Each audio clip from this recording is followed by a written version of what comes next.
আসসালামাইকুম। আগেও আমার পরিচয় দিয়েছি, আবারও বলছি যারা তখন উপস্থিত ছিলেন না। আমার নাম মোহাম্মদ নাদিম ভুইয়া। আমি আড়াইহাজার থেকে আসছি, সর্বসেবা ফাউন্ডেশনের সাধারণ সম্পাদক।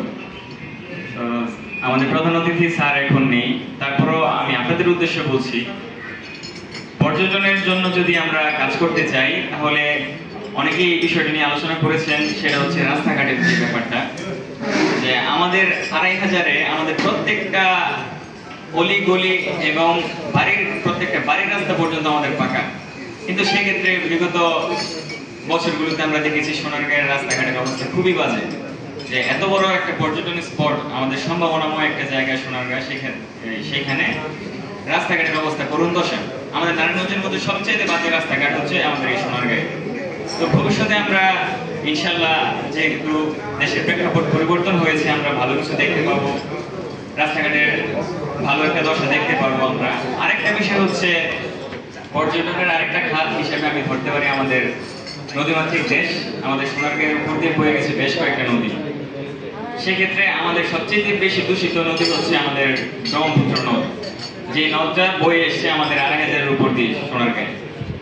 তো এই নদের অবস্থা এমন যে আমরা এই নদের সামনে দিয়ে গেলে নাকি হাত দিয়ে যাওয়া লাগে, এবং দূর থেকে কোনো পর্যটক যদি আসে তাদের দেখা গেছে অনেক সময় তারা বমি করে দিয়েছে, এত দুর্গন্ধ হয় এই নদীতে। তো এই নদীতে তো এখন মানে দুর্গন্ধে মানুষই যেতে পারে না, নদীতে এখন প্রাণীর কোনো অস্তিত্ব নাই।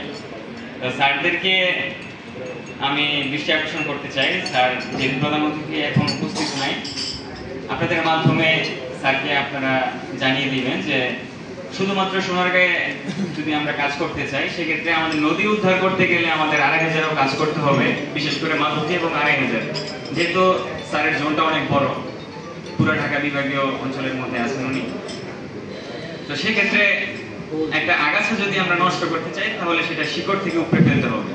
তো শিকড়টা আমাদের আসলে এই মাধবদী আড়াইহাজারেই আছে। তো আমরা আশা করি যে শুধু সোনারগাঁয়ে আমরা কাজ করতে গেলে, সোনারগাঁয়ের পর্যটন যদি বাড়াতে চাই, তাহলে আমাদের আড়াইহাজার মাধবদী সহই কাজ করতে হবে। তো ধন্যবাদ আমাকে এখানে ইনভাইট করার জন্য, আমাদের সংগঠনকে। আমরা তিনজন এখানে উপস্থিত হয়েছি। ধন্যবাদ সবাইকে, ধন্যবাদ হোসেন ভাইকে।